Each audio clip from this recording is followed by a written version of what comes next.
일단은 유튜브 보면 너무 화가 많이 납니다. 일단은 잘못된 정보들이 너무 많고, 그러니까 통신이란 게 암만 대형 유튜버라도 저희만큼 잘 알지 못한다고 저는 생각을 하고요. 이게 본인이 느끼는 걸 찍어서 올리는 거지 그 말이 100% 모든 사람들한테 다 맞다라는 게 아니거든요. 자, 이제 그걸 제가 바로 잡아보려 합니다.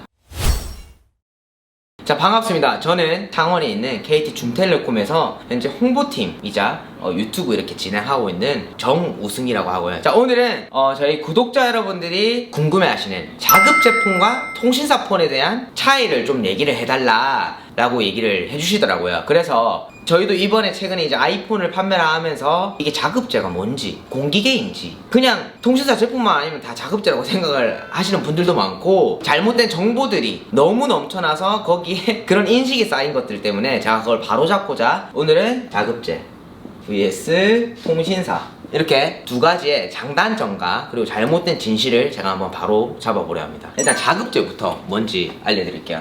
자급제는 직송입니다. 한마디로 직송.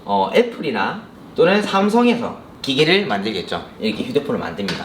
휴대폰을 만들어서 원래는 통신사로 가야 돼요. 근데 통신사로 가지 않고 자기네들이 판매를 하는 거예요. 근데 여기서 좀 헷갈립니다. 애플은 애플 공식 홈페이지라든지 프리스비라든지 이런 오프라인 매장, 뭐 A스토어라든지 이런 데서 판매를 하면 무조건 자급제밖에 없어요. 통신사 제품을 안 팝니다. 근데 여기서 이제 헷갈리는 게 삼성이에요.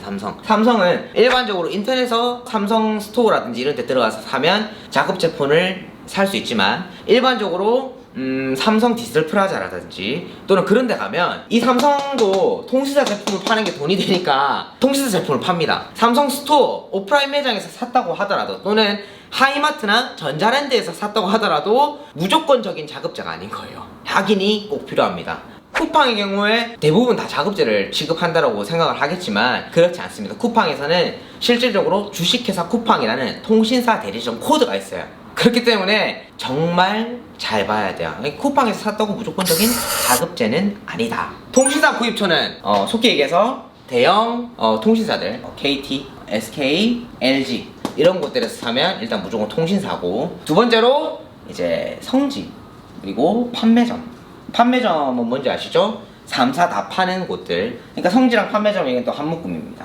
이해하셨죠? 그래서 이 두 곳들에서 살 수 있는 거를 이제 통신사 폰이라고 합니다. 자, 두 번째 특징은 자급제는 기계만 사서 내가 원래 쓰던 유심칩을 그대로 사용 가능합니다. 그러니까 유심칩 크기만 다르지 않는다면, 통신사에서 기계를 구입하려면 얘는 단어 자체가 개통이에요. 즉 요금제를 정해야 되고 플러스 기계를 사는 거죠. 자, 그래서 이거 이제 제가 설명해 드릴 건데, 사람들이 비교를 잘못하고 있어요. 이거는 지금 자급제와 통신사는 기계 구입 루트를 얘기해요. 이걸 오해하는 거예요. 왜 통신사는 알뜰을 비교하는 거예요? 기계를 살 건데. 그거는 요금제인 거고 어디서 더 싸게 살 수 있냐라는 것만 딱 따져보자고요. 자, 그래서 자급제 장점부터 제가 설명해 드릴게요. 이제 가격 측면적으로 봤었을 때 지금 최근에 아이폰 15가 나오면서 자급제 폰으로 사전 예약을 해서 구매를 하면 보통 할인이 한 5% 정도 됐었잖아요.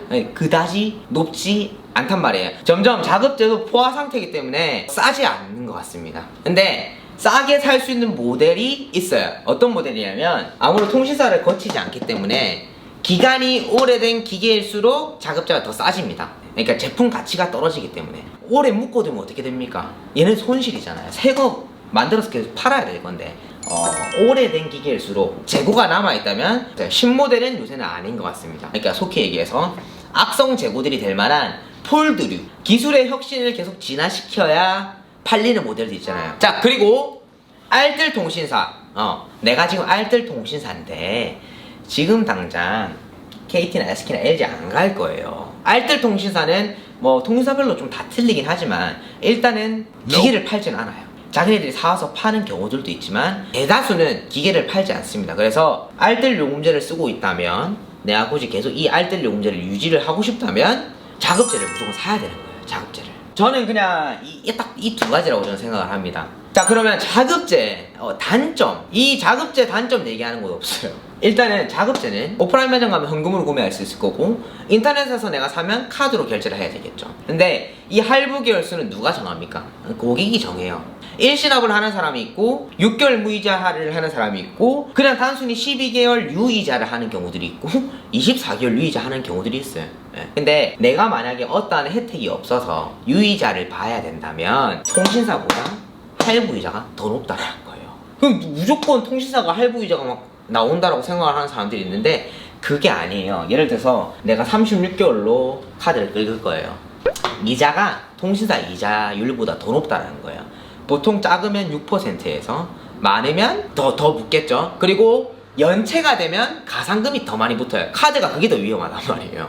통신사 미납된다고 해가지고 가상금 많이 붙진 않아요. 어떻게 보면 한 1,000원, 2,000원 정도. 근데 카드값 할부 못 내면 어떻게 됩니까? 에? 신불되죠. 신불되잖아요.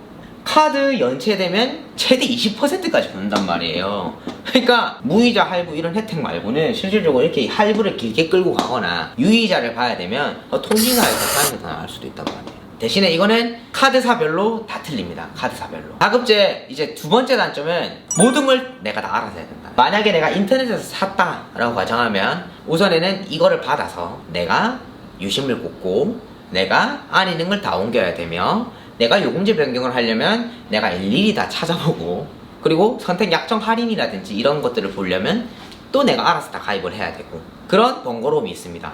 통신사의 장점, 가장 크게 공시지원금을 받을 수가 있다가 가장 큰 차이죠.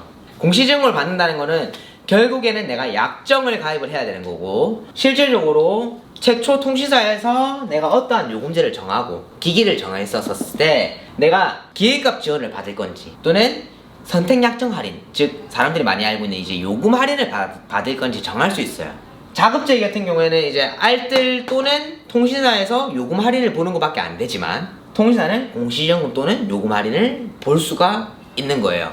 이게 왜 장점이냐? 요금 할인보다 공시지원금이 높은 경우들이 간혹 생깁니다. 두 번째, 판매처별 추가 혜택인 거예요. 사은품이 될 수도 있고, 또는 2년간의 케어가 될 수도 있고, 또는 일시적인 기기값 할인이 생길 수도 있어요.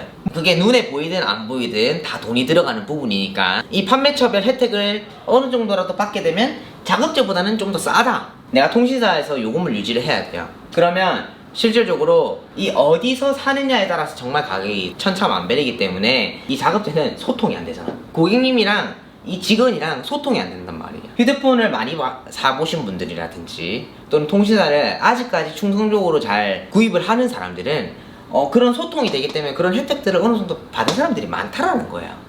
그 혜택은 실질적으로 그게 불법이 될 수도 있고 불법이 안 될 수도 있지만, 그런 혜택을 한 번이라도 받아본 사람들은 실질적으로 이쪽을 좀 더 선호하긴 하죠. 판매처별 혜택을 받아본 사람들은. 자, 그리고 세 번째는 아까 전에 자급제 단점 두 번째, 내가 혼자서 다 알아야 된다라는 그에 반대, 다 거의 다 알아서 해준다. 내가 휴대폰을 사러 가면 알아서 요금제를 설명해주고, 알아서 기계값이 얼마인지 설명해주고, 일단 상담 받죠. 그리고 기계도 체험을 해볼 수가 있고, 그리고 그거대로 개통을 해주고, 또는 뭐 카드를 했다, 또는 결합 할인을 바꿨다, 또는 지금 쓰는 폰을 좀 처분을 좀 해달라 도 다 해주고, 그리고 안에 있는 자료 옮겨주는 거, 카카오톡까지 싹 긁어서 거의 기존 쓰던 것처럼 불편함 없이, 내가 굳이 은행 갈 필요 없이 그 어떤 이런 비싼 제품을 파는 곳들 중에서 제일 케어가 많이 들어가는 곳이라고 저는 생각합니다. 차 딜러도 이렇게 안 해요. 보통 이 통신사에서 구매를 하면 내가 2년 내도록 해지하지 않는 상황에서는 모든 걸 다 해준다는 거예요. 그렇기 때문에 내가 추가적으로 나중에 뭘 할 때도 굉장히 편하다는 거예요. 고객센터 한번 전화해 보십시오. 10분, 15분, 뭐 웬만하면 그렇게 걸리고, 또 처리하려면 또 전화해야 되고. 근데 통신사를 거치게 되면 매장에 전화해가지고 알아서 다 봐준다는 거예요. 네 번째, 제휴카드를 통신사는 3개까지 가능합니다. 보통 2개 가능하고, 자급제는 하나에서 2개밖에 안 돼요. 자, 이게 무슨 말이냐? 일단은 자급제는 기계값을 내가 먼저 선결제를 해서 구매를 했잖아요. 제휴카드 등록을 하려고 하면 오로지 기계값이 없으니까 통신 요금만 할인 볼 수가 있는 거예요. 보통 30만원 쓰면 요새 대부분은 2만원씩 할인해 줍니다. 또는 내가 인터넷을 쓴다, 하면 그 인터넷도 자동이체를 분리해가지고 최대 2개까지 된다라는 거예요. 통신사에서 구매를 하게 되면 이 통신사에서 구매한 기획값은 할부금으로 포함이 되어 있기 때문에 고객이 알아서 결제를 할 수가 있단 말이죠. 그래서 단말기 할부금을 할인 볼 수 있는 카드를 하나 만들 수 있고, 또 내가 요금을 할인 보는, 내 휴대폰 요금을 할인 보는 카드를 하나 만들 수 있고, 내가 인터넷까지 쓴다면 인터넷 요금까지도 할인을 볼 수가 있다는 겁니다. 인터넷까지 이제 들어가면 좀 헷갈리니까 인터넷을 빼고 보자고요. KT에서 이제 내가 아이폰 15 프로를 하나 샀어요. 단말기 할인 보는 카드 하나, 그리고 요금 할인 보는 카드 하나 발급을 해가지고 총 60만원을 쓴다 가정해 볼게요. 그러면 단말기 할부금 쪽으로 2만원, 그리고 요금 할인 보는 쪽으로 2만원이 가능하다는 겁니다. 제휴카드를 하실 거면 통신사 이런 데에서는 더 낫죠. 작업제는 세이브 카드가 안 돼요? 네. 긁을 때? 네. 왜냐면 작업제는 기획값이 세이브를 해야 되는 기획값 세이브 할 게 없잖아요. 처음에 긁을 때 세이브로 그렇게 긁지는 못해요? 못하죠. 그거는 통신사에서 해주는 거니까. 네. 자, 오해와 진실을 이제 말씀드리겠습니다. 첫 번째 오해. 통신사에서 구매하면 무조건 할부 이자가 발생한다고 생각을 합니다. 왜 그럴까요? 일단은 할부로 개통을 해야 되니까. 근데 통신사에서 일신하고 됩니다. 개통하고 나서 결제하면 돼요. 또는 내가 현금 환납을 할 거다. 현금을 주면 기획값이 없는 상태로 개통이 돼요. 그렇기 때문에 통신사에서 무조건 구매한다고 해서 할부이자 5.9%를 내야 된다? 아니라는 거예요. 오히려 선택의 폭이 더 많다라는 거예요. 즉 자급제처럼 일단은 개통을 하고 나서 기획값 결제를 해도 된다. 쉽게 설명하면 자급제는 선결제 방식이고, 내가 만약 기획값 일시납을 할 거면 통신사는 후결제 방식인 거죠. 이 이자가 싫으면 내가 결제하면 되는 거예요.